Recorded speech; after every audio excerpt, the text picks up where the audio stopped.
Hey guys, so this lesson is meant to be a supplement to your eMathInstruction video from Lesson 5 from Unit 10. And we're just going to talk a little bit about function composition, which is where you try and place one function inside of a different function. So one of the questions that you might see when you're going through your lesson and doing your homework is when you're asked to plug something into the inside function. And we'll go over later when it's just generic, like x, not a certain number. So when you are doing function composition, you're supposed to work from the inside, meaning this part, to the outside, which would be the f part of it.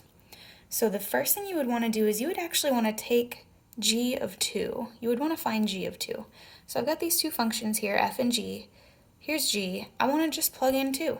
So I'm going to do that math off to the side here. G of 2 would be 9 times 2 minus 8. All right, let's see. 9 times 2 is 18, minus 8 would be 10. So now I know that g of 2 is 10. And instead of writing g of 2, now I know it's 10, I'll just replace it. So I'm technically finding f of 10. All right, and then I just come right up here to my function f, and I plug in 10. So 2 times 10 plus 1, 5 times 10 minus 3. So that would have to be 20 plus 1, so 21. 50 minus 3, 47. And it's not reducible, so that's your answer for that one. Now that's one way that you might see a question asked, but it's also possible that instead of plugging in like 2, g of 2, or something like that, you might just be asked to do f of g of x, and there's no number, it's just x. That's a little bit more complicated, but it's still okay.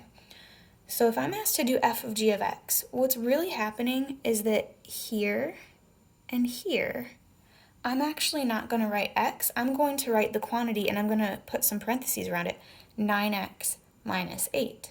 So instead of 2 times x plus 1, I'm going to be writing 2 times 9x minus 8 plus 1. And also in the bottom, instead of 5 times x minus 3, I'm doing 5 times 9x minus 8 minus 3. So in that way, you can see that we've plugged in the function g of x straight in for the variables of f of x. And then you just simplify it. Pause the video for a second, see if you can simplify it, and then check with me. Okay, let's do this. So 2 times 9x is 18x. 2 times negative 8 is negative 16. And carry down that plus 1. 5 times 9x is 45x. 5 times negative 8 is negative 40, and then I'm subtracting 3. So in the top here, I can see by combining like terms that I have 18x minus 15.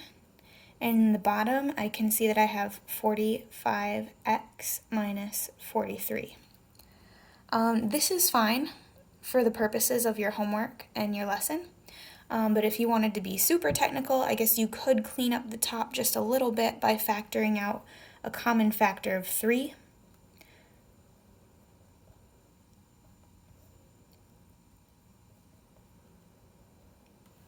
So I would accept either of those two answers.